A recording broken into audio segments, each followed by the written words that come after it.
And we're live. Hello, this is Deacon Joseph Swain. This is Bishop Enoch. And it's Orthodox Apologetics Live. We're doing an early show, something different. So we are going through a few different things. Vladika, you've seen this video. I'd heard about it. People have mentioned it. Mm-hmm. Some Dimond Brothers video about, they always say it's about orthodoxy, and it turns out to be about J. Dyer. Yes. I have to admit, I kind of skipped through a lot of the video because it was really repetitive.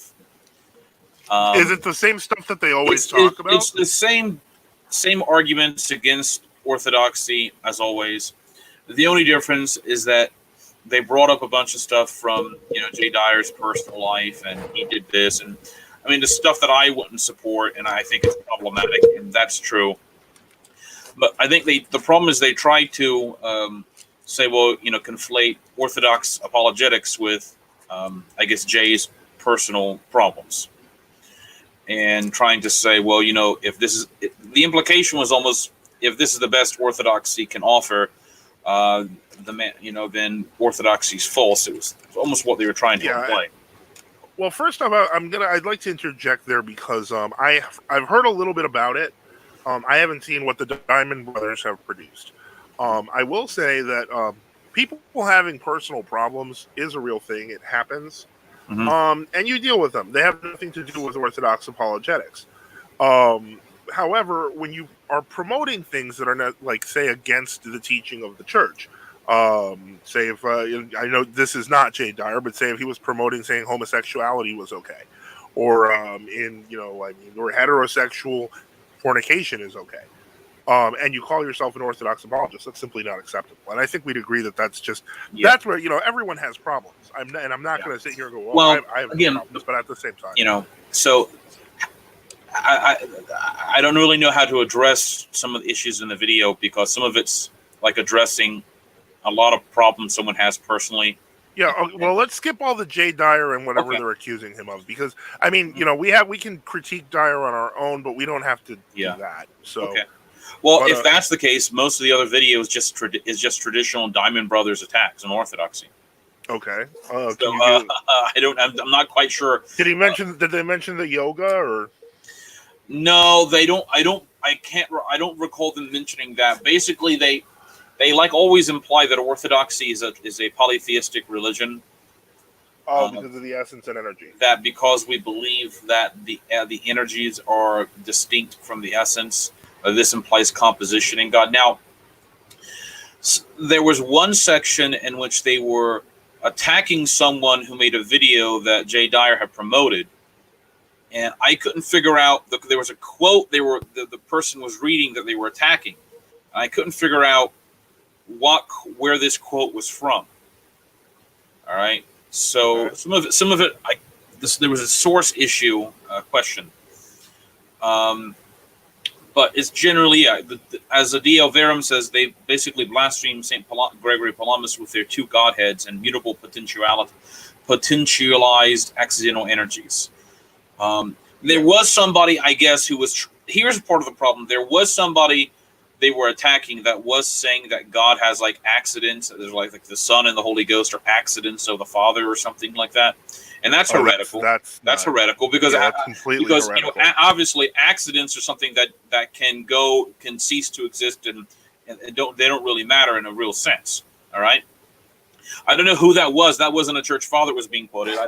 If anybody out there could find some of the sources on the video, but because it's kind of strange. Issue, then again, with the Dimond Brothers, the problem is always one of authority. They'll quote something. They like to quote things that are the opposite of what a person says, and it's their general technique. I've noticed with a number of, especially like when they were quoting Saint Gregory Palamas on the Jesus Prayer, they will selectively quote things so that you're stuck in a position of having to deal with their position being the exact opposite of what those fathers meant. Now, it's really kind of an evil way of approaching things. Now, Dostoevsky in the chat says, I think Glendalough said that the Spirit and Son were accidents. Now, who is Glendalough? Is he the guy who made the video? I have to admit, I was having a good deal of a little bit of trouble. Glendalough Isn't Glendalough a city? St. Kevin of Glendalough? No, he's not talking about St. Kevin of Glendalough. I have no idea who he's talking about. Who is Okay. Glendalough? I don't know. Yeah, it's a city in He's the Ireland. guy. He's the British man who made the video that they were criticizing. Okay. Okay. Oh, really? Now, D.L. Verum Fidei says Staniloa was stating the potentialities actualized in accidents, and they use this argument of a word Orthodox ecumenists to attack all of Orthodoxy. Yeah, and that's not a very. I mean, if this is why you should simply go to Saint Gregory Palamas, and the fathers who promoted it, instead of going on to some 20th century Romanian professor of theology. Well, I mean, I hate to say this, but I used to have a lot of respect for people like Father George Florovsky and things like that. And it's like the more we read, the more we discover that they really were not teaching what the fathers were. In many cases, a lot of times they were more academics who were interested in the fathers to some degree. But anyway, I don't know what to say other than it's just the same old polemic. Well, I mean, we obviously have people here who watched it. There's apparently 13. Yeah, I can see it. Yeah. Well, bring us your questions and comments on it, because I'm kind of curious. I mean, it's a 2-hour video, and of course, we're leaving out the personal attack. Now, one of the issues I've noticed with people is with people who want to defend the Orthodox position is that they may not, forgive me, they may not say this explicitly, but they sometimes have an aversion for a long time to acknowledging that there is simplicity in the Godhead, because papists abuse the term so much that they almost avoid it. But if you read St. Gregory Palamas, he will state that his position preserves divine simplicity, but the distinction between essence and energy does not destroy the simplicity of the Godhead. It's a distinction without composition, as he talks about. So, there were other criticisms they made. Well, I don't want to. Can Orthodox believe? No. Can Orthodox? Someone says, son of Seth says, can Orthodox believe in absolute divine simplicity? When people say absolute divine simplicity, they generally mean the Thomistic doctrine, and no, you can't, because that would imply that there is no distinction in divinity. So, I mean, you don't want to get in some kind of terminological battle where someone says, well, everything about God is absolute, therefore simplicity is absolute, because that's really not what the term came to mean. Dio Verum says the Godhead is completely simple, as in there are no accidents. These criticisms are weak. Yeah, you're right. The criticisms of Orthodoxy are very weak. My major problem with this is that, again, because of the Dimond Brothers' tendency towards misquoting, is there a possibility that they simply, misrepresented what Staniloa wrote? Did anyone look at the actual text of what he was writing? Dio Verum seems to know a little bit about it. I don't really, I haven't really read Staniloa. The most I know about Staniloa is from reading some stuff on Google Books and from seeing some videos on YouTube. That's about it. Because I would think that if he was teaching something like that, that's really, really bizarre. I mean, to define persons of the Trinity as accidents of the Father, that's just clear misunderstanding of what even the Thomistic doctrine, well, the Aristotelian category of substance and accident. So, I mean, I would think that a professor of theology would understand that. And that's like really basic stuff. And so for him to get that wrong, I hate to say this, but that would basically make Staniloa Sabellian, effectively. And that's I don't think that he could have been that bad. I mean, it's possible.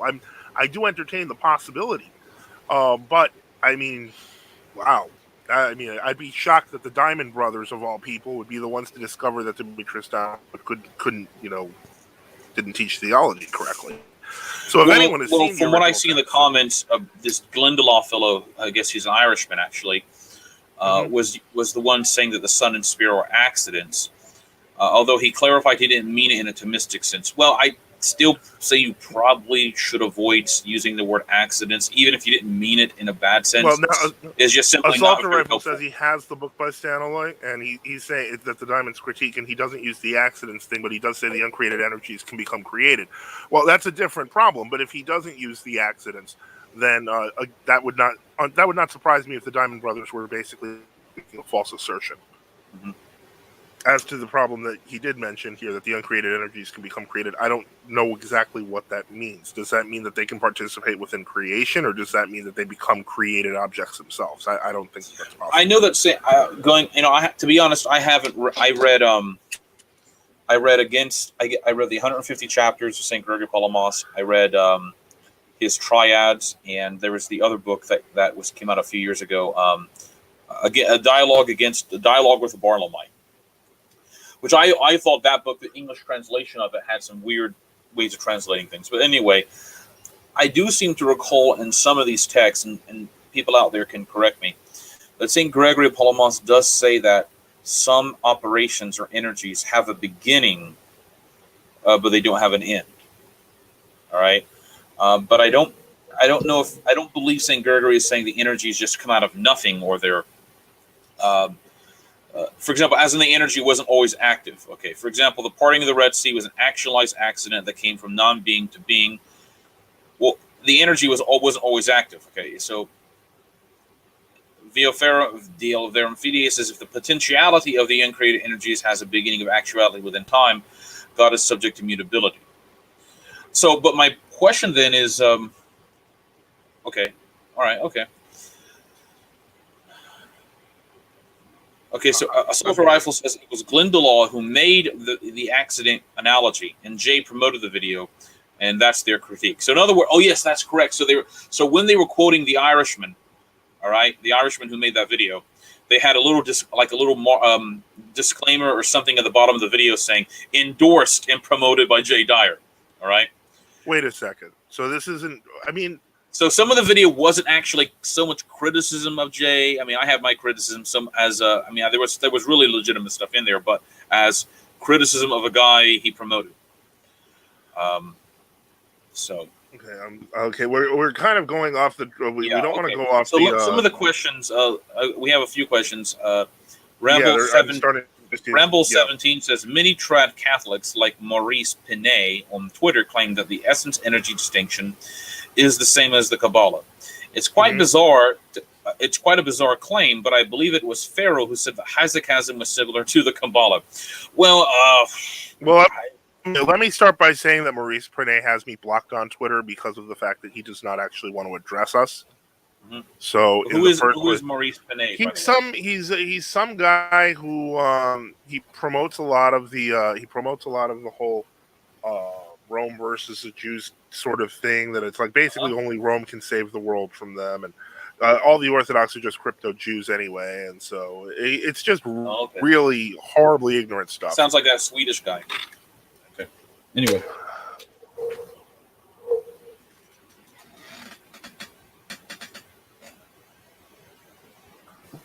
Hello?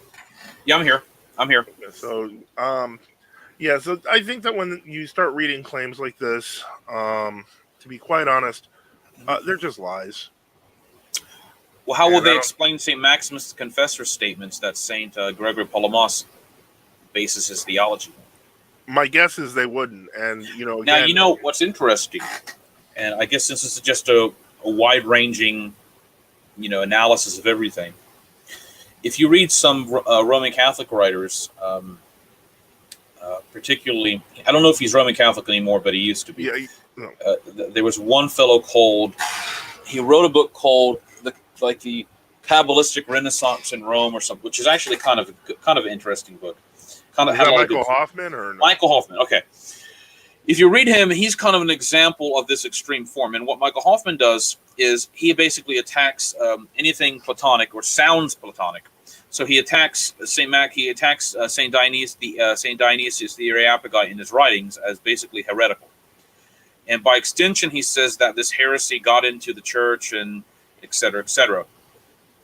So I don't know if, Pinet would be someone who would attack the the Corpus Areopagite. I don't think it's that complicated for him, and I think, quite frankly, he would just dismiss it out of hand. If the argument gets more complicated than what propagandists he's believing and say, then he won't engage you. And a lot of these RC trad apologists do the exact same thing. Yeah. Okay. So Dio Verum says St. Maximus the Confessor's chapters on knowledge 44 to 52 is never responded to. Interesting. Basil. Yeah, and he's on, and Dio's on Twitter a lot, and he defends the faith constantly against people like this, and he knows that this is exactly what they do. And Basil Polivka says the Occult Renaissance Church of Rome, interesting book indeed, but definitely flawed. That's quite true. Dostoevsky says Aquinas quoted Dionysius as authoritative, which is interesting when you have some of these people attacking Dionysius as being secretly heretical, and that's where the Orthodox get our heresy from, because even the scholastics, and they were heretical, but the scholastics regarded Dionysius as authoritative.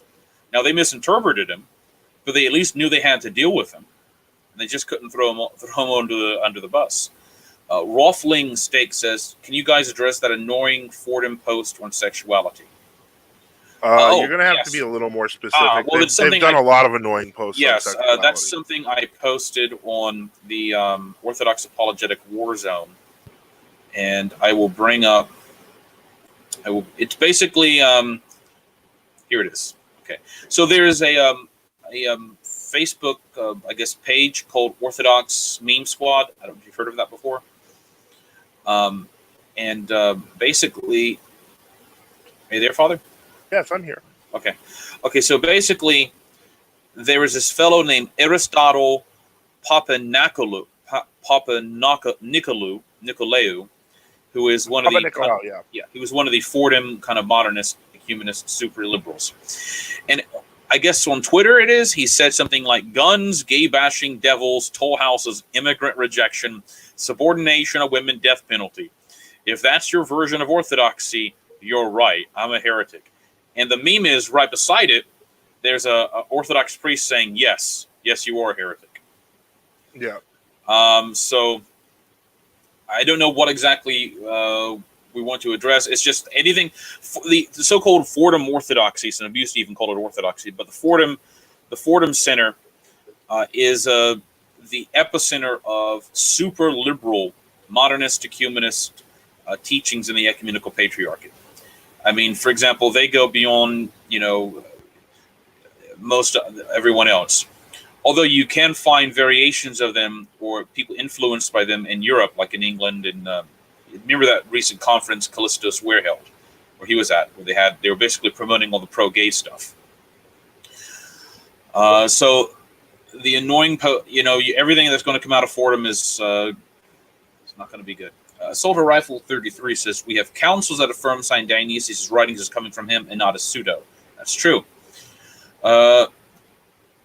Okay, so Ramble says, Maurice Pinet says Aquinas interpreted Dionysius correctly. Okay.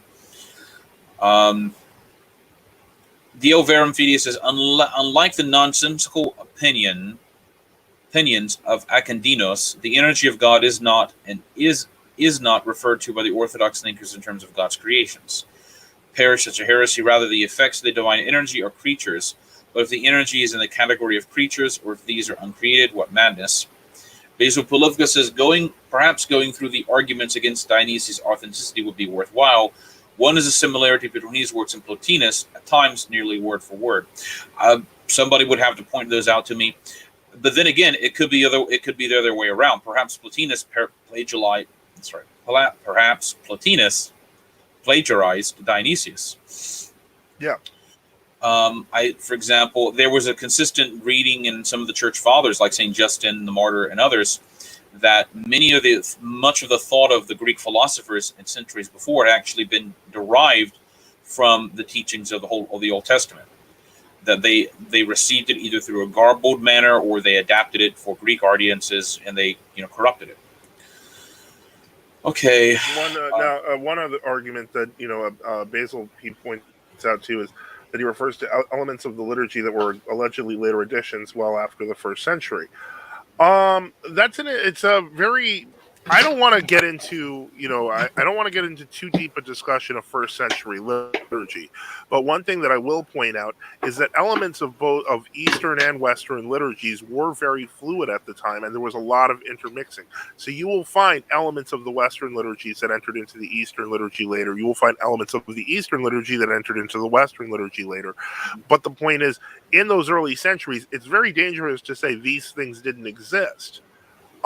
Because as we know, the longest liturgy and the one that all other liturgies are based on is the liturgy of St. James. Now, if we start getting into the question of how much was in the liturgy of St. James, I mean, it becomes kind of foolish because we know that the earliest, versions of the liturgy lasted, a full, not a full day, but almost a half day. So we have no idea how much has been reduced out of the liturgy, and it's an unfair assumption to just say that something was introduced later. Another point to make about St. Dionysius the Areopagite's writings is that there are some writers, Orthodox writers, who do believe that some of it may simply be scholia by St. Dionysius of Alexandria. Scholia or interlinear remarks. That is, you could have, for example, St. Dionysius of Alexandria, who was Patriarch of Alexandria in the late 200s, commenting upon the works of St. Dionysius the Areopagite and writing like kind of things over the margins, and this being incorporated by later scribes. But that still wouldn't mean the essential or the majority of the writings were corrupted. Or, I mean, St. Dionysius is a saint to begin with, and so if St. Dionysius of Alexandria is writing commentary upon St. Dionysius about the Areopagite, it still wouldn't really be bad. Basil Polifka says, okay, you read that section. Yeah. Assault Rifle 33 says, Fortamites are just liberal Eastern Rite Episcopalians. That's true. Yeah, and how are they in ROFL and stasis? How are they not condemned by others in world orthodoxy? I will say this. I will say that one of the things that you find, especially among academics who hold heretical views, is that they're valued primarily because they're academics, not because of what they're teaching. And so in many cases, a lot of the people that, say these heretical things are regarded very highly in liberal intelligentsia circles. Mm-hmm. And that's the sort of attention that, I hate to say it that often, you see in the leadership in many jurisdictions. They like that credit. They like to feel that it's kind of like, well, and they have a scorn for the little. We are now in the big time in academia, which you're not. Yes. But they claim that anyway. So, Son of Seth says, why is distinction in divinity important in regards to essence and energy? Okay, so here's why it's important. In order to avoid pantheism, we have to have a distinction between God's innermost being, of which there can be no participation, what we call his essence, and God's operations, that his power, his uncreated power, God, how God himself comes down and interacts with creation. Exactly. Yes. Because remember, the St. Paul said in 1 Peter that we can become partakers of the divine nature. Now, do we become partakers in the divine nature in the sense that we become God by essence? Or do we become partakers in the divine nature in that we partake in God's operations or energies while remaining distinct as created? So the energies, so if there is no distinction, if everything is just muddled, then how do you not transform into a problem of God becoming, literally people becoming pantheistically united to God in a heretical sense? So if we don't have an essence energy distinction, then it raises all kinds of problems, like pantheism. So yes, Solar Rifle says the essence energy distinction is what lets God be both fully transcendent, immanent. Yes, exactly. Yeah. Now, let me see here. Rambles asks, this question is a little off topic, but what is with Orthodox scholars denying that there would be a future Antichrist? They say Revelation already happened in 70 AD, and the Antichrist was Nero. Well, what Orthodox scholars say that? I'm pretty sure I can guess some modernist scholars. Here's what that comes from. Basically, I mean, I remember when I got a New American Bible when I was a Roman Catholic in my teen years, and you get up to that point in Revelation where it talks about 600 and basically, there's a footnote in it where, it talks about how scholars agree that this is a reference to Caesar Nero, which is because you can spell out the letters Nero and Caesar in it, and then they point to a Latin manuscript and they point to the Vulgate manuscripts that say 616 instead of 666, and they say, well, that's because that's what it means in Latin.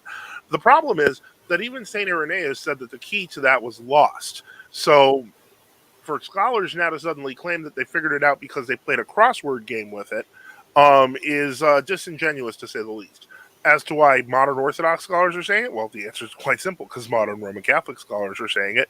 And so this is one of those cases where you have, what's the word that it's academic self kind of confirmation. It's a confirmation bias that forms. It's an in-group bias. It's an assumption that because these guys figured it out and they're modernists, we're modernists, that must be the right answer. And effectively, they all become preterists. But the point is that there's no indication the fathers ever taught that.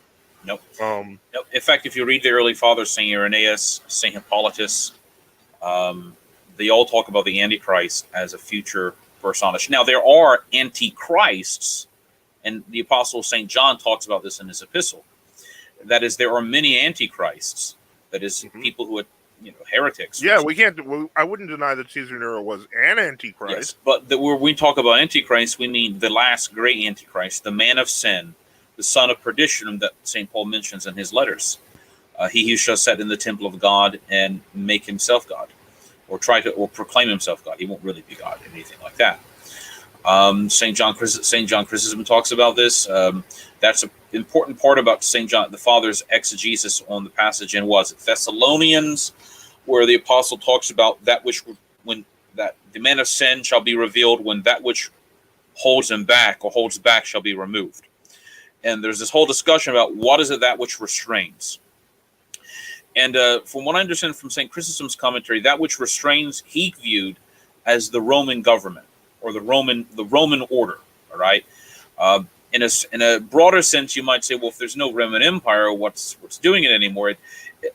I think another interpretation is that it's kind of a general morality and order in state legislation holding sinfulness back.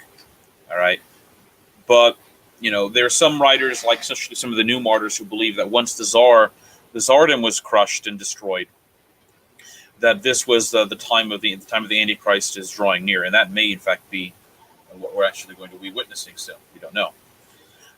Basil Polivka says a lot of these guys are honestly crappy scholars that cannot get hired outside of self-promoting cliques of liberal Orthodox. At one quote-unquote prestigious seminary, professors are hired by email without. I assume that's interview. Interview. Okay. The fathers talked about a future in times. Yes. Yeah, that's true. Assault Rifle says yes, energy distinction is what lets God be fully transcendent and immanent. Other religions choose one or the other, while we are both simultaneously.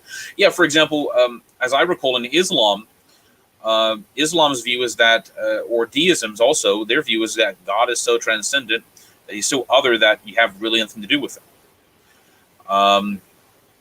Assault Rifle says that they deny the reality of the end, so they don't have to repent or even think about how we may be living in the apostasy, with all of world orthodoxy being heretical. That's where Orthodox scholars avoid the topic of the end. Yeah.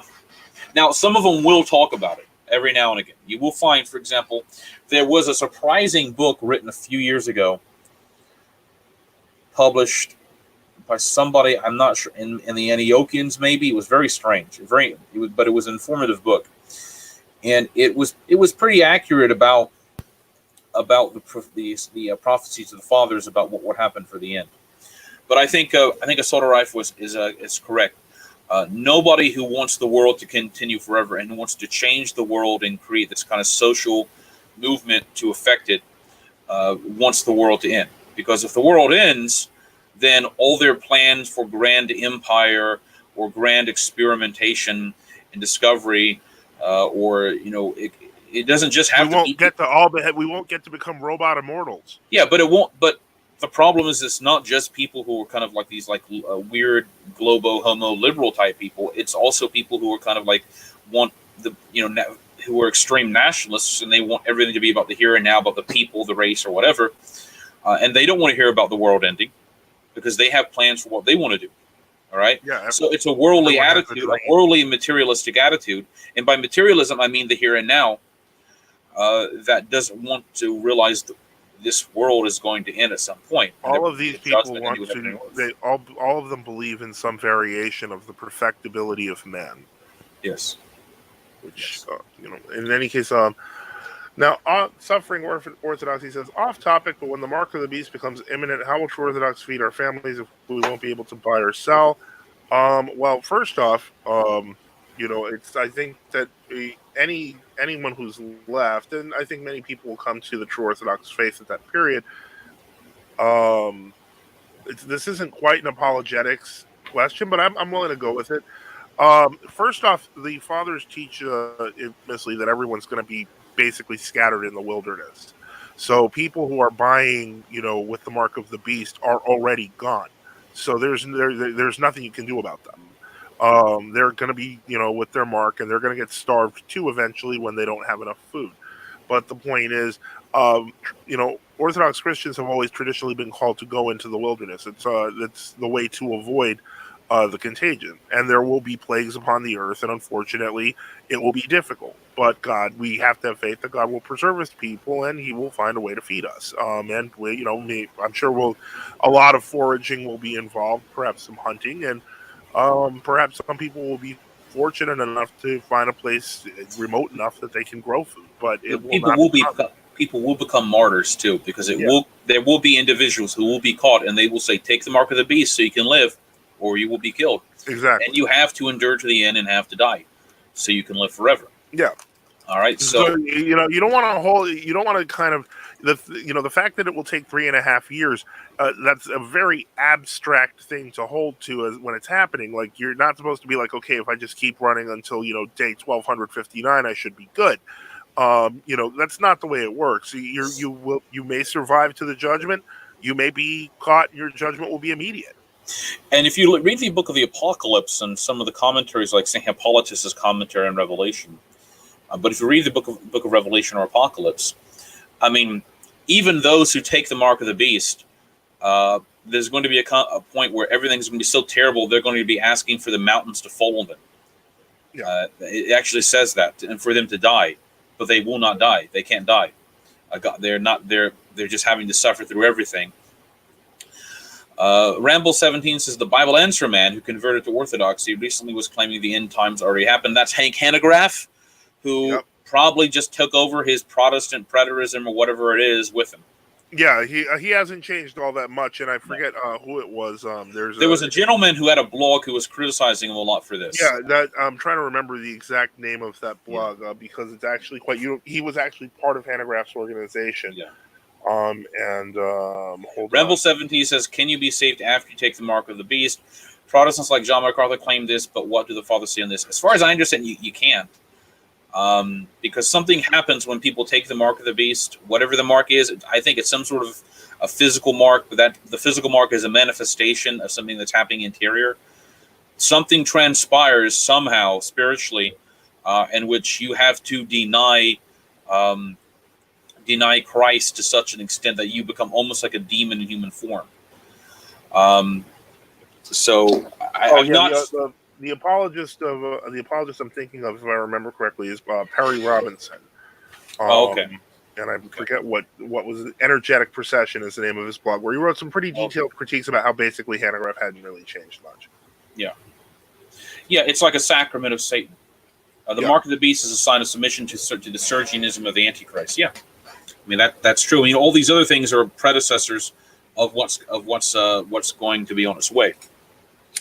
And again, people don't like to hear about this because to them this is kind of very stolid. It means they don't have plans for their own futures, but the greatest plan for the future is your salvation. So just like how baptism changes a person, the mark will change the fallen. Yeah, I believe so. In fact, I had a point I was going to make, but remember, if you read the book of Apocalypse or Revelation, and you read the patristic commentaries on it, a lot of things are going to be happening. The two witnesses are going to show up. Who are the two witnesses? Well, one is my patron, the Holy Prophet Enoch, and the other is the Holy Prophet Elias.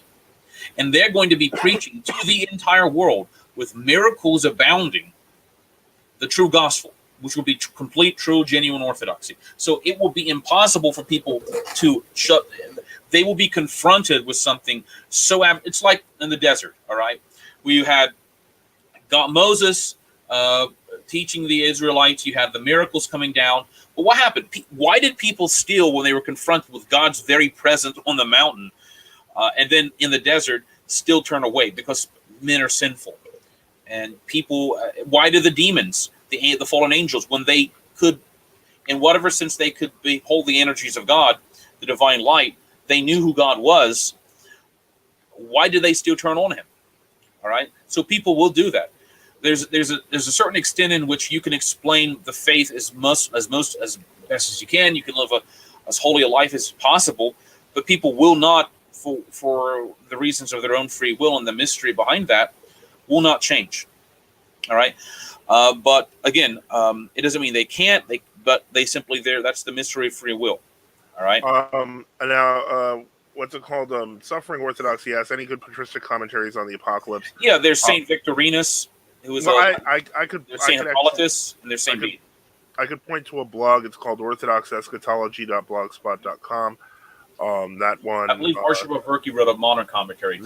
Well, I'm saying that all of these quotes from Saint Victorinus, Saint Hippolytus, they're all on the blog. So you could literally spend all day looking at dozens upon dozens of everything from Saint Victorinus to Father Seraphim Rose on it. Yeah.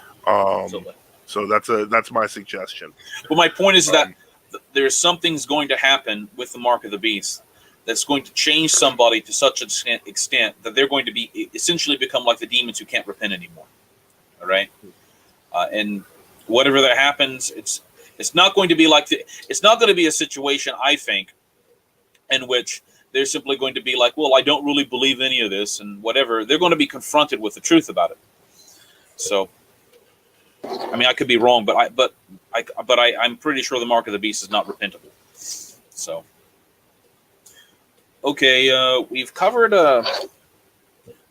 some issues, Father. I mean, I'm afraid there wasn't much to say about the whole Dimond Brother video, unless we if we wanted to, the only way to cover more information.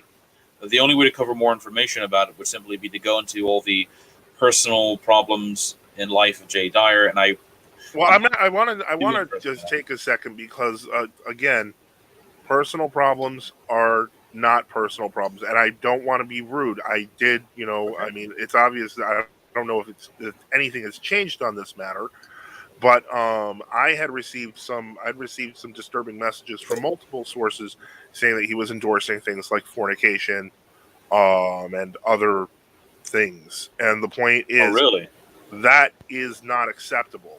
And if this is the reason that people like the Dimond Brothers want to go after him because they know that he's such a flawed, what exactly? I have to admit, again, I went through the video pretty fast, so I may have missed some things. I know the one thing. So people might have to bring up some other issues in the video. So if whatever problems if he's promoting immoral things, then that's condemnable. Yeah, and the problem is if he's promoting that to a lot of people, it needs to stop. And granted, maybe he can call us boomers and say we have 200 followers or we have almost 500 now. But the truth is, it doesn't really matter. What matters is saying the truth. And if you're going to call yourself an Orthodox apologist, then you should try to. You can't. If you're going to do things that are sinful, you shouldn't try to defend them. You should confess them, and that's all I'm going to say. And why promote them on a website or whatever? Especially with younger people listening, you're going to affect them if they look up to what you're saying. And that's shameful. And that, I hate to say this, and it's part of the reason why I was kind of loath to, even address the whole Dimond Brothers thing. But frankly, sometimes a scourge comes from outside the body. And, someone says, is certain type of sexual behavior condemned? That is condemned. That is condemned. That's in the, you all you have to do if you, I hate to say this, but if you really want the lurid reading to know what's condemned, try the canons of St. John the Faster and then look through the penitentials. Yes, that stuff is condemned. Sexual activities for the procreation of children. Yes, exactly. All right. Now, a lot of people don't like to hear that, probably because of the corruption of the modern world. And the simple reality is that, people may feel like guilty. Well, that's what confession's for. It's okay. Get it out and don't do it again. But a sin is still a sin, and it doesn't change into something else because of how you feel about it. Now, there was some other issue. I like burgers on Wednesdays, but I can't eat them. Yeah, there was some other issue I recall about. He was hanging out with some kind of some kind of satanic band Well, or something. I don't know. There's, I never heard. I don't know. you know, I'd say. I mean, wow. Well, are they fans of his show? I mean, I don't know what to. he was promoting them apparently or something like that. I mean, I'd have to go Oh, back and this is a I'd have to watch that video. That was a 2-hour video. Maybe Frank, it was a 2-hour video. I skipped around a lot. I kind of was trying to find the theological stuff, and so I probably skipped around some of the stuff I should have listened to. So now, I guess I'll have to watch the whole thing. Before you torture yourself, Vladika, Rambles asked the canons of St. John the Faster and what else? I know that I had mentioned the penitentials on Twitter because I mentioned it to him. Vladika, which penitentials go into detail about the best, the most comprehensive modern penitential that's been composed in the modern period was the penitential composed, as I recall, by St. Nicodemus of the Holy Mountain. And that was published by, I believe, Uncreated Mountain Press a few years ago. And they let it. Now, are there any ones that are from the patristic? I know that there were patristic commentaries. Well, St. Nicodemus quoted a lot, relied heavily upon patristic sources. Now, I can tell you that this penitential, St. Nicodemus, a lot of people did not like it when Uncreated Mountain Press translated and published it. They despised it. Especially there was a lot of people in Greece even do not like this penitential. For example, there's this one Greek New Calendar writer, whose name I can't remember, Christos something. He despises St. Nicodemus. He won't even call him St. Nicodemus. And they don't like it because St. Nicodemus talks about a lot of things that are sinful. For example, St. Nicodemus condemns dancing. And let's be frank, dancing is condemned in the canons. At least I can I mean, people might try to argue, well, that's Greek dancing of like sensual stuff. But St. Nicodemus was even saying waltzing was not acceptable. All right. So, there's a lot of things people have to own up to that, unfortunately, Christos Ionaris, he hates St. Nicodemus. That's right. Unfortunately, there are a lot of things that orthodoxy in its fullness teaches that cultures for a long time have resisted incorporating. All right. Well, this is one of the things that we've talked about before, and this is much milder than the stuff we're talking about in the discussion room, but the discussion of things like popular music. St. John Chrysostom condemned popular music 1,600 years ago. So this is a problem that's existed, from the beginning. And yeah, if you're listening to it, and I'll just fess up, yes, I do listen to popular music sometimes. You have to confess it. I'm not going to sit here and go, God loves popular music or the Holy Fathers teach popular music's okay. Somebody else described the sexual sin as being something in the Song of Songs. I can tell you for a fact I've never read any commentary that has ever said anything of the sort, and if one was written in the past 20 years, it was probably written by a modernist flake. So let me see. Soda Rifle says Ionaris is a disciple of Remenides and is quite popular modernist theologian. That's true. Yeah. Son of Seth says is drinking up banned. Yeah, I can answer that. Yeah, it is. It's not. It's for clergy. Clergy are not. Christians are not allowed to. Shouldn't be owning a bar, and clergy can't even walk in. That's the rule. And for the record, I will say that I do have. Now there is. Let me be frank. There is an exemption granted in the canons that if somebody's on a journey and you have to stop at a tavern, because taverns were actually a combination, a hotel. Right. Yeah, you can do it if there's no other choice. Yeah, okay? But that's a different story. But they're not talking about going to the bar and drinking with your buddies and all this stuff. Right. But that's if you have to eat and for lodging. Well, I guess if a bar is actually a restaurant and they serve alcohol, that's not really a bar, I think. No, but it's not. But yeah, but you take a good example, because if you look at those ancient tavernas, I mean, they even had little rooms that were spots for prostitution. What you're talking about there is, to give it a modern example, many of these deluxe hotels have bar restaurants in them, but then they also have dance floors and they do party shows and stuff like that. Yeah, basically stay in your room. You can order room service and stuff. You're not supposed to be going there and hanging with all the, the stuff that everyone's doing. The point is, there's a good way to acknowledge the difference, and that is what is happening. But to answer your question about penitentials, there are the canons of the Holy Fathers in the back of the pedalion. You can Well, I find think you mentioned. I thought you mentioned Saint Theodore had a penitential. there is a penitential saint. I don't have it on hand, the link to it, but the penitential Saint Theodore of Canterbury is translated. There's a penitential Saint Bede, which I think is translated. There is if you go on Google Books, there is a book called Medieval Penitentials, and it was translated back in 1930. All right, and it contains penitentials from like the 600s and 700s. All right, maybe a little bit from later times, but it contains a lot of ancient precism stuff, and they deal with things about sexual sins, about abortion, about people who murder their children. That's abortion. People who, there were all kinds of terrible things. For example, when Saint Boniface was going out to Germany in the 700s, I mean, he was dealing with just wild, crazy people. They were sacrificing babies underneath trees to Thor. They were eating human flesh. This was one of the problems that when much of Germany, large portions of Germany were Christianized by Saint Boniface and his successors in the mid 700s. That the pagan Saxons who were the ones, by the way, who murdered Saint Boniface, they were the ones who killed him. When eventually the pagan Saxons basically invaded the Christian parts of Germany and were just killing everybody they could find because they were influenced by their demonic deities to do this. And that's also kind of a historical issue when people talk about the bloody verdict of Verdun. Both the modernist liberals like to talk about it, and the kind of the neo-Nazis like to talk about it. Especially people like General Ludendorff and all this other stuff back in the 20s. And the bloody verdict of Verdun was when Charlemagne had executed the 4,500 leaders of the Saxon invasions. Although this was like the third time after they had promised to repent, and but they weren't, and they were basically responsible for murdering a lot of people and sacrificing children. And eventually, the government just said, the Frankish government, for all its many problems, said we're not going to tolerate this anymore. And these people are murderers. They have to be executed. But no, you can read these penitentials. For example, assault rifles, Irish penitentials are the harshest, but it's also why Ireland had such a pious society pre-system. That's true, but also Ireland, that kind of did backfire in some places in Ireland.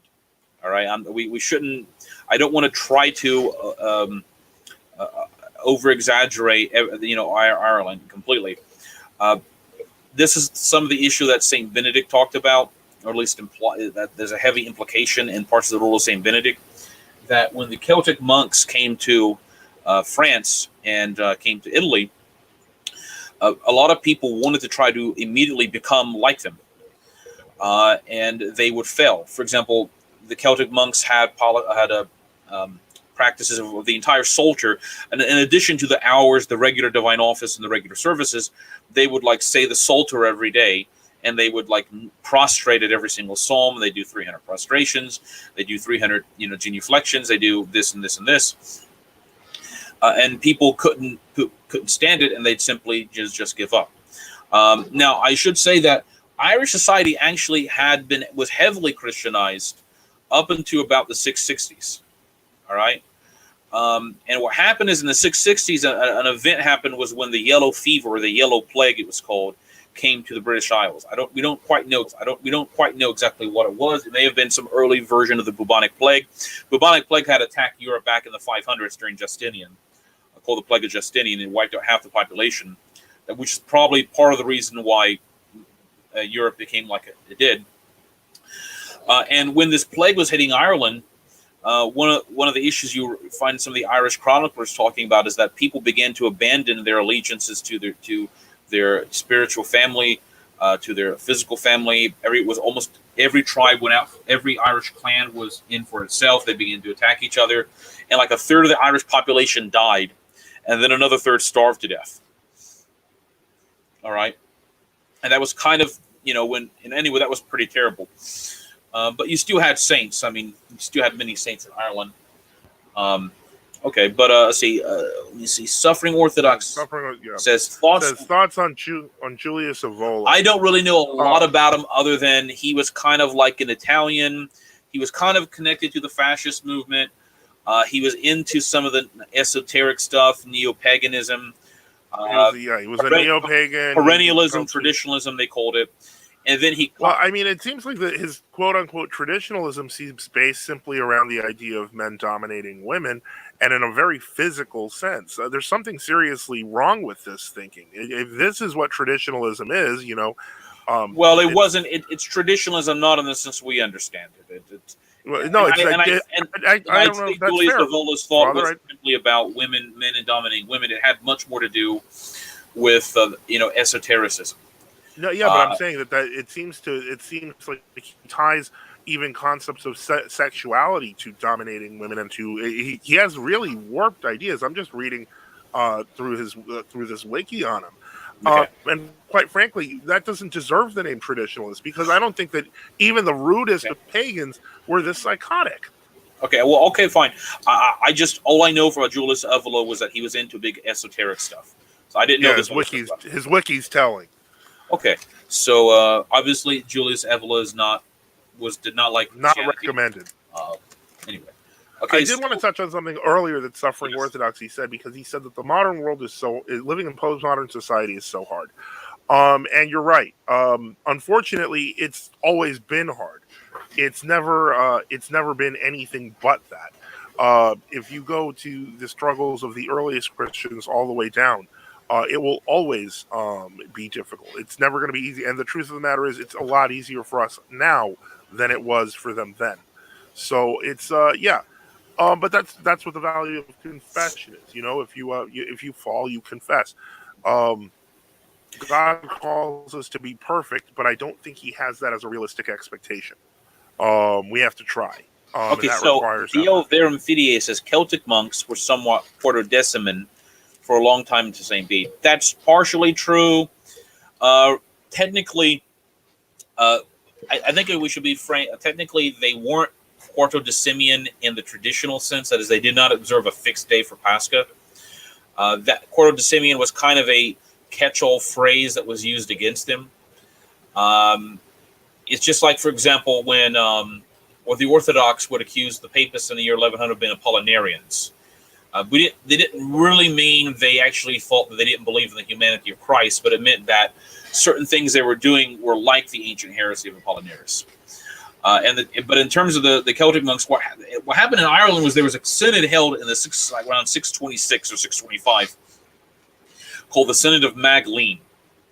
And there was St. Cumian, the abbot, who wrote a book. You can find it translated online, where he defended the dating of Pascha. And the problem that had occurred was that technically Alexandria was supposed to be sending out calculation tables to everybody. Well, that didn't always work out. I think Nicaea had actually said they should do that. And therefore, it was left up to like Rome or the other major metropolitan centers to send out calculation tables. Well, in the case of Ireland and in the Wales and the British, their calculation tables were calculated there was a St. Augustine of Toulouse, like in I think the 440s or such. And his calculation tables ran out by the year 520 or something like that. He calculated the date of Pascha up to that point. And I think what happened was that nobody was quite knew what to do after that. And so they began to make their own calculations, and it began to become problematic. For example, St. Gregory of Tours talks about there was one Pascha in the 550s in which the Orthodox in Gaul and Spain celebrated Pascha by a 2-week difference because they had calculated, each side had, I think either the Gauls or the Spaniards had calculated Pascha wrong. So what happens is that over time, people began to grow more and more attached to this incorrect calculation, even though it was technically contrary to what Nicaea said should be. And in Ireland, they pretty much abandoned it in the 620s. Now, there were, in northeastern Ireland, and then really in parts of Scotland and Britain, the issue became a little bit different. And they were much more resistant. There was a synod in Whitby in which the fathers were trying to get the Celts in Ireland, at least in Britain, to accede to the correct calculation. Many of them didn't do it. And there was this kind of period in which some people regarded the Celtic monks and the clergy who would not accept the correct calculation as schismatics or even heretics. For example, St. Theodore of Canterbury, who was from Tarsus originally, and was a Byzantine philosopher and theologian who moved to Rome, then became a monk, and then eventually he was made Archbishop of Canterbury. He was a very much a no-nonsense type Roman person. And when he came into to England as Archbishop of Canterbury, he was very frank. He said, look, if you don't observe the correct date of Pascha, you're a heretic. And if you look in the canons of St. Theodore, he says don't accept even the baptisms from Celtic monks or clergy who refused to accept the correct date of Pascha. That was how strict he was about it. Now, of course, there were some issues. For example, I think Iona or Lindisfarne didn't technically accept the correct date until around 720, but no one really attacked them as being heretical. And part of the issue was that they didn't attack the St. Theodore or the other clergy too. That was part of the issue.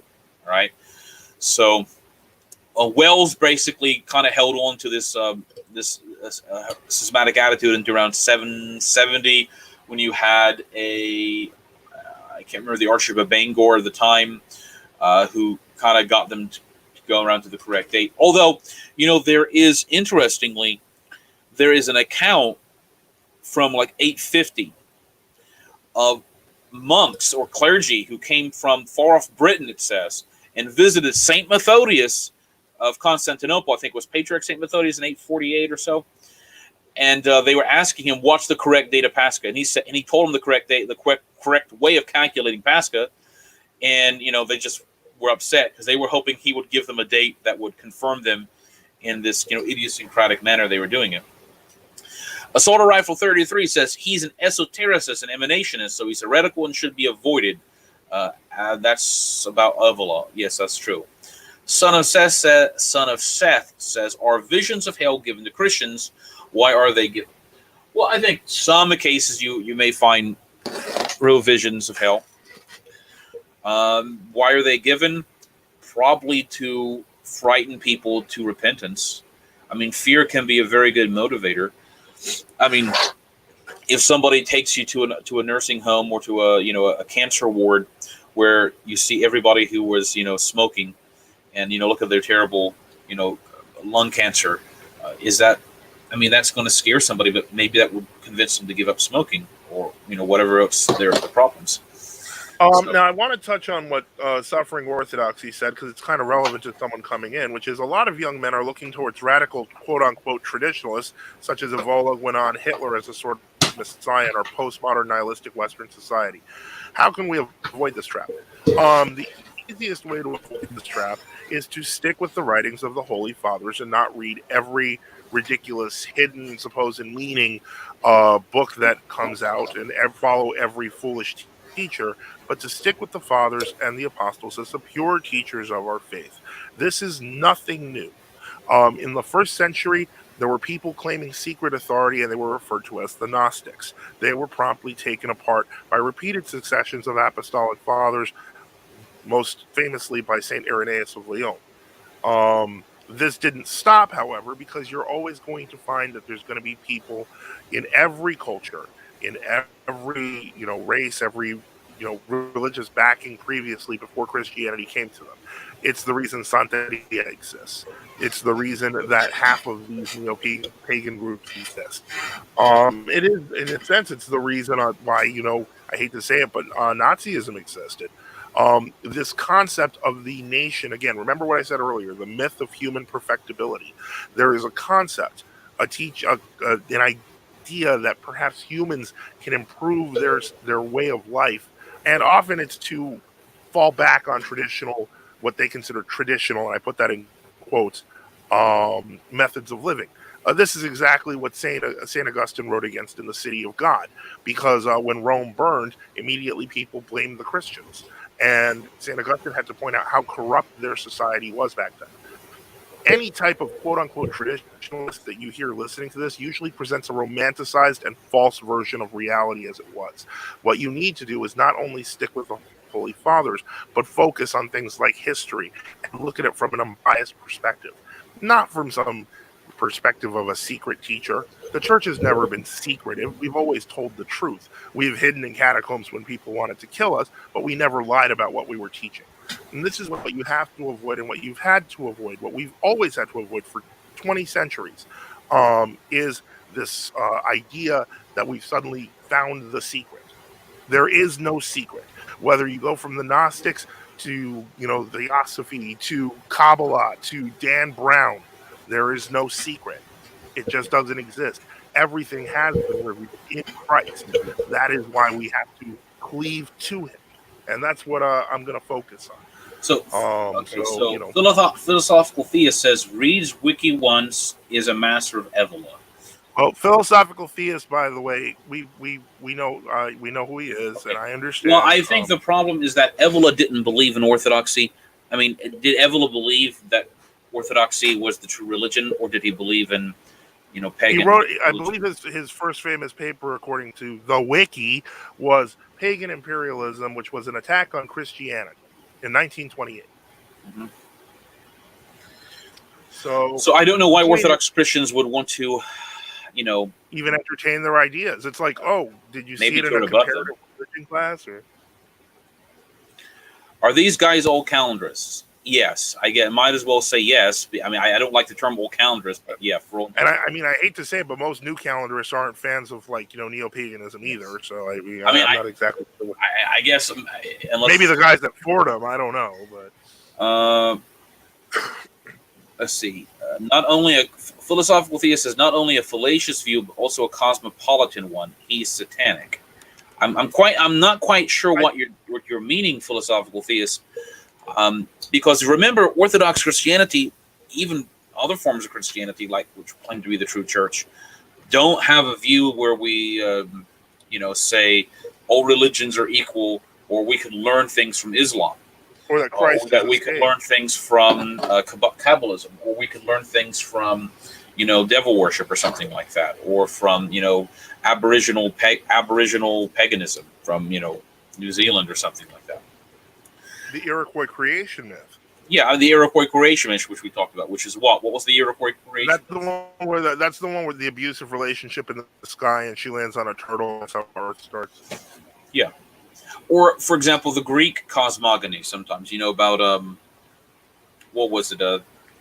You have Kronos, and then you have Gaia, or you have Uranus and Gaia, and then they have Kronos. It was so. I mean, one can read the pagan creation myths, and you can compare them to what's in Genesis, where there's this grand majesty of God who is and who creates the world out of nothing. Yeah.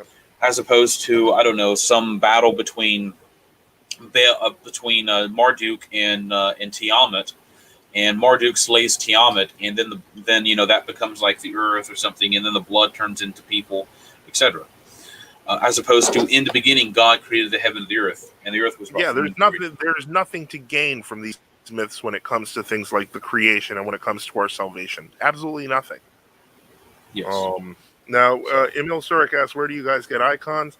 Not to be I realize that this is related to the question of whether we're calendarists, but I'm not trying to be tongue in cheek when I say at the store, or we order them online. And we buy them, or we paint, or we write them. I'm lucky. I have a wife who's an iconographer. So anyway, I think you can get icons from Uncut Mountain Press or something like that, right? Yeah, you can get icons from a lot of places. You can even, I hate to say it, but when you're talking about mounted prints, you can even print one off and put it in a frame. Yeah. If you need icons, that's the fastest way to do it. Mm-hmm. Let's see. Oh, philosophical theist again says, assumes the creation myth in Genesis is true. Well, yeah, generally, if I believe that Jesus Christ is the Son of God and that he is the fulfillment of creation as described in Genesis, then yes, I would believe it's true. That assumption comes from believing in Jesus Christ. Let me ask philosophical theists. Philosophical theists, do you believe Christ is the incarnate Son of God in the way that Orthodoxy believes it? And I'll just let you answer that. Yeah. Ramble 17 says, do you think we as Orthodox Christians should read Roman Catholic thinkers like G.K. Chesterton or Anglicans like C.S. Lewis? Is there anything of value in reading stuff like that? I'd say that there may be some value, but you'd never give place to, never remove the place of the fathers in the lives of the saints. I'd say that, before you become Orthodox, sometimes some things, you read give you a more expansive worldview. And I mean, it's better than reading your average modern comic book to read to read Tolkien or to read like C.S. Lewis. You'll recognize if you focus on the fathers in terms of your teaching what's heresy and what's not, but it still makes for a good story. So I mean, I'm not So philosophical theist says he doesn't believe in Orthodox Christianity or in the incarnation. We see this is a problem. We're coming from two fundamentally different worldviews. We believe God became man so he can make men sons of God, and you believe that God did not become man and that Christ is not who he says he is. So this is the demarcation point in all of history between those who believe God himself became man to show men the way of salvation and those who do not believe that. And those who believe in the one true God, as opposed to other false ones, or that we don't believe that God wears a mask. We believe that he's in Trinity. We don't believe, in I guess you could say, what's the word I'm looking for? Modalism. We just believe in the Trinity. It's very simple. Okay. That's it is the line in the sand. Unfortunately, this is a product of ecumenism. Again, if all the gods are okay, and if every religion is okay, then of course you start to believe any ridiculousness that comes down the pike, and then secret teachers and Gnostics and neo-Gnostics and neo-pagans can come in and warp your brain. Ramble 17 says, do you think fantasy novels should be avoided because they contain magic, sorcery, and witchcraft?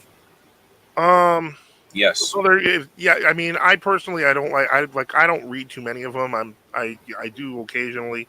I can't even say I really like watching the comic book shows anymore because it seems like they have to introduce every episodic dose of gay, which drives me up the wall. So yeah, I mean, I didn't like the Harry Potter series, but again, that's more of that social commentary than anything else. I don't know. It's tough because it's fiction. My view is if it's fiction, is there a value to reading fiction? There's a value to fables. There's a value to some things, I guess. But I wouldn't engage my entire day on it. It's not worth it. Philosophical theist says, who said every religion is okay? Well, then what religions would you define as okay? Yeah, which ones are bad? So what would be good religions and what would be bad religion? For example, actual specific names. Yeah. Because my point is that Orthodox Christianity, traditional Roman Catholicism at least, many, I guess some forms of Protestantism, Islam, etc., they all kind of say that they are the true religion. Right, and only one of them can be right. Yes. St. Dostoevsky says, avoid his dark materials at all costs, though. Yeah, he's quite right. That's that book written by that atheist guy. Yeah, that's Philip Pullman, and they push it all the time. They pushed it with the Golden Compass, where they even had one of the heroes smashed through an iconostas. I mean, that to me is a mockery. Even the idea of the quote-unquote mystical substance dust, which is obviously a joke in and of itself. That I think is just a way to lower. And remember, there's somewhere in this series where they end up killing God. Yeah, he's let out from some sort of a box with a subtle knife or something like that. It's ridiculous. And the point is, it won awards because of the fact that it suits the agenda of the liberal intelligentsia in the Anglo-European American alliance to promote stuff like this for the same reason they promote Dan Brown. I mean, I've read Umberto Eco. I actually liked some of his works, and they're very dark, and unfortunately, some of them have very occult themes, which is why. Raffling Steak says, "What's your view on playing stuff like D&D and satanic video games?" Well, don't play satanic video games. Yeah, if you know it's a satanic video game, don't play it. And Dungeons and Dragons, I when I was younger, teenager, I kind of played that, but I was never really comfortable with it, and then I kind of rejected it when I was a teenager. Because it does have some of those themes in it. I would say don't play that. Philosophical theist, Suffering Orthodoxy said he's going to claim all Abrahamic religions are bad, just wait. And then Philosophical theist says, I would say Abrahamic faiths are the breakaway. Okay, so you got a beef with Abraham. Okay. Suffering Orthodox is called it. Yeah, it's pretty predictable. Yes, starting with the Jews, but ending with, of course, the who called our Lord a crucified Jew, a dead Jew? That was Tolstoy. Anyway, and so All right, so it looks like we have covered some of the basics of the Jay Dyer stuff video with Diamond. We covered the moral issue. We covered, And, the I guess stuff, people have pointed out that there were. I guess I'll have to go back and watch it there and not just skip through some stuff. There apparently was. My guess is that we're not. Maybe we could just do a blog post on it, because my guess is that there's not going to be a lot of meat there outside of the attacks on Jay Dyer. And apparently there is some real, personal issues where he's promoting bad things, and that's obviously not good. Okay. DL Verum says yes, as in okay. So there's a discussion going on between them and philosophical. Well, philosophical theist is basically laying out to the group that he can't stand Abrahamic religion, starting with the Jews, ending with the Muslims. I assume we're the people in between. Mm-hmm. And so okay, that's great. So Tolstoy was excommunicated because Tolstoy basically rejected he left Orthodoxy to begin with. Yeah, so. he was denied a Christian funeral. Well, he had no problem with it because remember, Tolstoy did not want to be part of the Orthodox Church to begin with. So, okay. Well, in any case, no offense to philosophical theists, but you're doing a lot of stating without stating your beliefs. You call yourself a philosophical theist, but I'm starting to get the impression you're a polytheist. Perhaps a pantheist, but I don't know if I'd just call you a plain old theist. Let's see. Now, Ramble said most schools make you read Tolstoy, right? We should make people read St. John of Kronstadt instead. Well, I'm sure that the school systems will love that. Better suggestion is get people out of the school system as quickly as possible. Homeschooling, online school supplemented with Orthodox education. But there's it's a lot harder than it's hard to stick it to the system when basically the system is what it is. All right. Okay, so what else is there for Father? Well, I don't see. Let me see here. Tolstoy was more of a generic theist and pacifistic anarchist. He denied orthodoxy. He started communes around himself. I mean, literally, he kind of they try to rewrite their own version of the gospel. I mean, it's just bizarre. I don't think Dostoevsky was excommunicated. I don't think so. No, he was. He was denied Christian burial. No, Tolstoy or Dostoevsky? Oh, Tolstoy. He said Tolstoy. Someone says, wasn't Dostoevsky excommunicated? Oh, Dostoevsky. No, he was celebrated in the church. Yeah. I mean, he had some problems, but there was never. Sorry about that. I might have misread that. Sorry. No, Dostoevsky was never excommunicated. Wow. Ooh, sorry. Let me see. No, this sounds like a fantasy. I heard that they wanted to give it to Tolstoy, but his family did not allow the priests in for it. That's literally not true. The church actually received a lot of flack, and this was in the pre-revolutionary period building up to the revolution, and that was one of the complaints, that because he was such a celebrated writer and the church refused to give him a Christian funeral, that people began to condemn the church for it because their favorite writer was obviously much more important. No, that's well documented. Even in many of the early writings, you can see Saint Hilarion Tritsky in Christianity or the Church actually mentions the controversy about Tolstoy's funeral. So Tolstoy didn't care. Yeah, but the problem is Tolstoy didn't care he was excommunicated. He didn't believe he was a Christian anyway. Yeah. So, but the problem, most of the criticism was coming from kind of the corrupted Russian intelligentsia who weren't Orthodox anyway. Yeah. So okay. And then let's see here.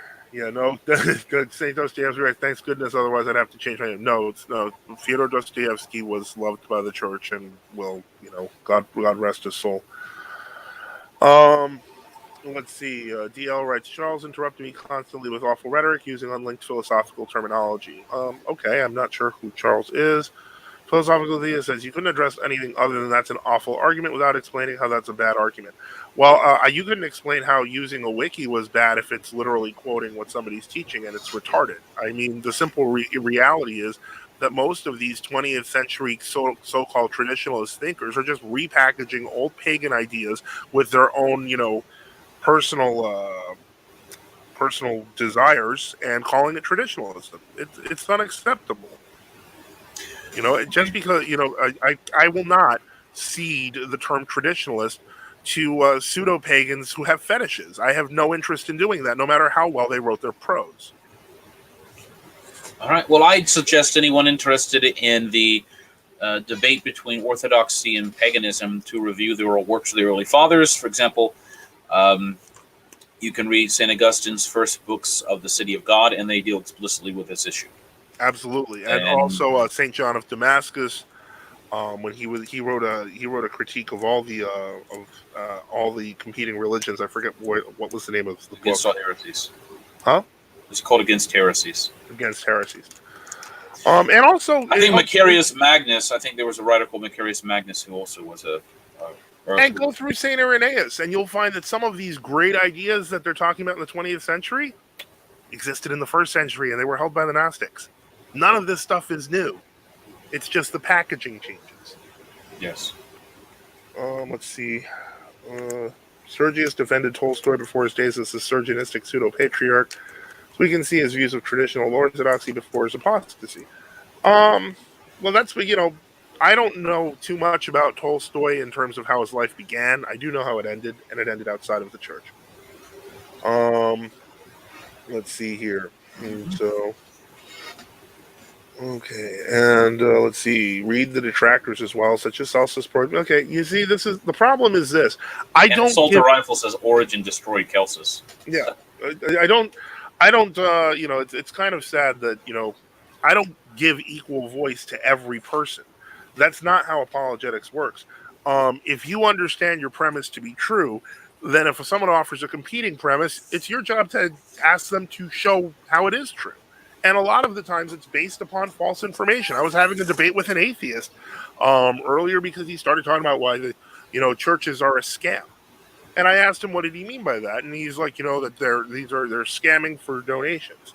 And I asked him, and then he starts pointing to the Bible. And I said, that's a circular argument. Because ultimately, we don't base our faith on the Bible. We base it on Christ. And the Bible is part of that faith. But the point is that if a person willingly believes it, then there's no scam involved. But there's so much buzzwording thrown around. What's it called? So it's silly. Now we're getting to this, Origen is a heretic, though, right? Yeah, he is a heretic. Tertullian ultimately died a heretic, too. That doesn't mean that even if they're heretics, they were still able to answer these stupid Gnostic and pagan arguments. So the point is that what's the name of that Protestant guy, Ravi Zacharias? From what I understand, he's done very good defenses against Islam. He's a Protestant. I'm not going to say he's wrong on his defenses against Islam if they're valid. The point is, a good argument is a good argument. And it just happens that, but when we're talking about the source of absolute truth, we have to talk about our Lord Jesus Christ.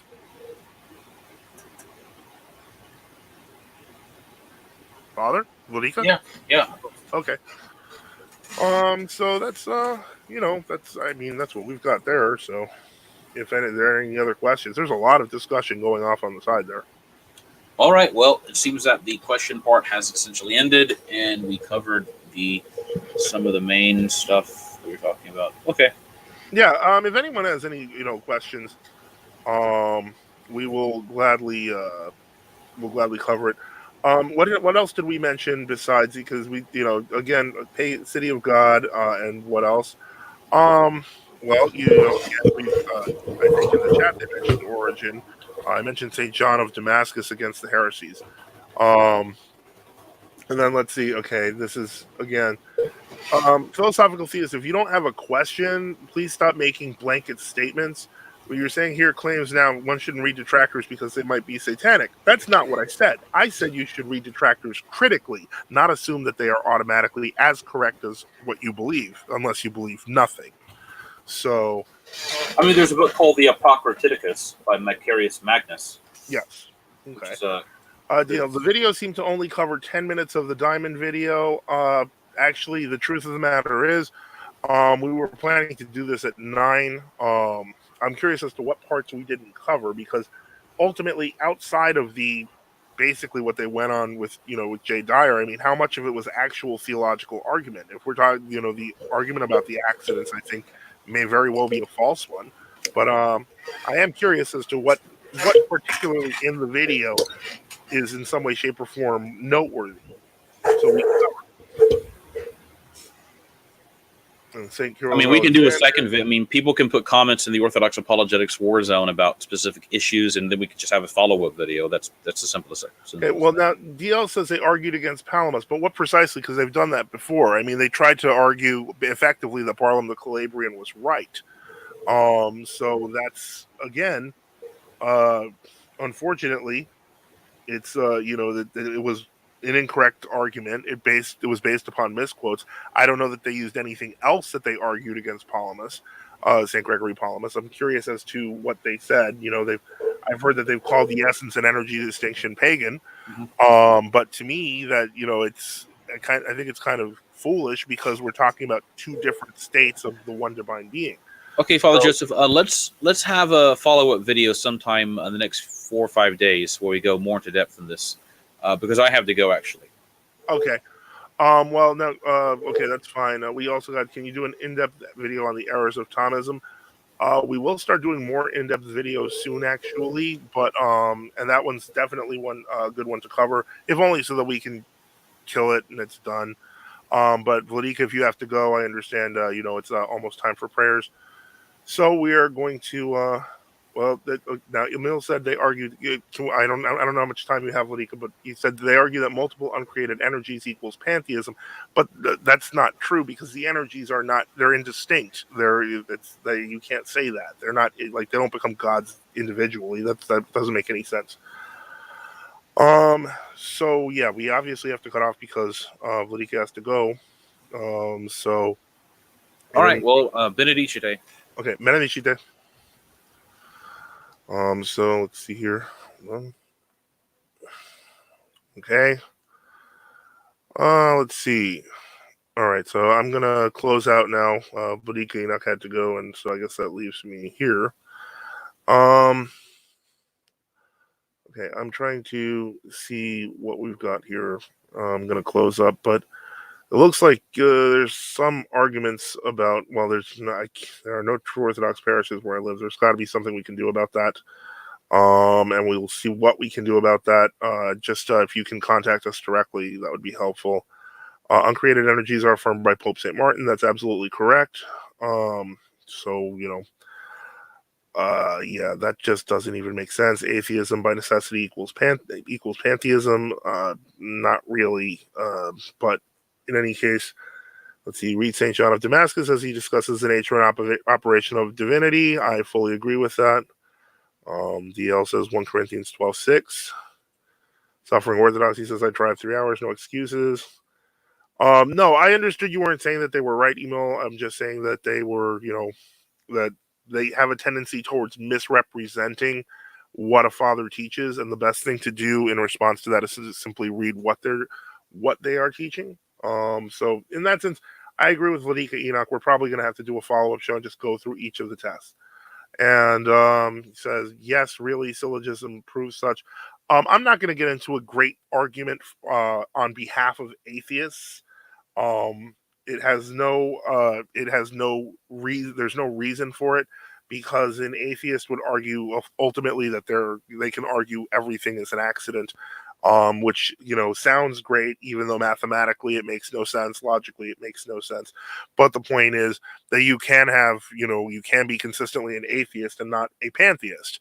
But I'm not defending atheists or pantheists, so I think that's it's kind of ridiculous to defend either one, and I don't feel like playing that game. I can only suggest to you to stop reading people like Evola and Gwenon and to get to reading the Holy Fathers again, and hopefully your spirit will be revived. In any case, I'm ending the broadcast since it seems like there's not much going on except basically PT making everyone upset for no reason or just kind of they feel like they have to teach them, which is fine. It's okay. I'm gonna go. Have a good night, everyone. And St. Dostoevsky, I will leave that quote on the top there, and it looks good. And good night, all. So that is how we're going to end the show with this fantastic quote from St. Martin And also, we'll add the last moment of Maximus response 55. I love the fact that we have very well-educated listeners, and I want everyone to have a great night. And I'm ending the broadcast now. Okay, have a good night.